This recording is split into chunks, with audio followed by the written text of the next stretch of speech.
Sziasztok! Ez itt az Irtás SOS videoblogja, amiből mindent megtudhattok az ágyipoloskáról. Van egy rossz hírem. Az ágyipoloskáktól házi módszerekkel, bolti írtószerekkel sajnos nem tudsz szabadulni. Mindenképpen hívj szakembert.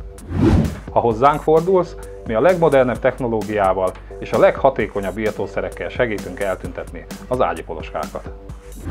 Az ágyipoloska írtásához egy nagyon alapos permetezéses eljárásra van szükség. Ennek során az írtószert minden lehetséges búvóhelyre eljuttatjuk.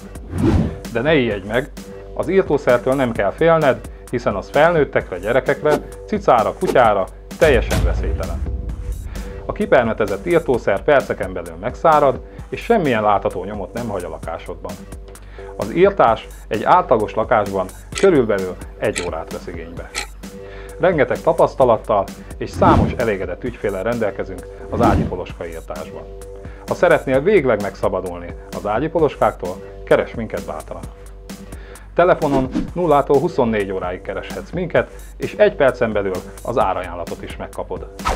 Ha hasznosnak találtad ezt a videót, akkor kérlek, hogy oszd meg a többiekkel is, lájkolj minket a Facebookon, nézd meg a sorozat többi részét is, és iratkozz fel a hírlevelünkre, hogyha tudni akarod, hogy mi az az 5 legnagyobb hiba, ami miatt az ágyipoloska kiirtása nem sikerül.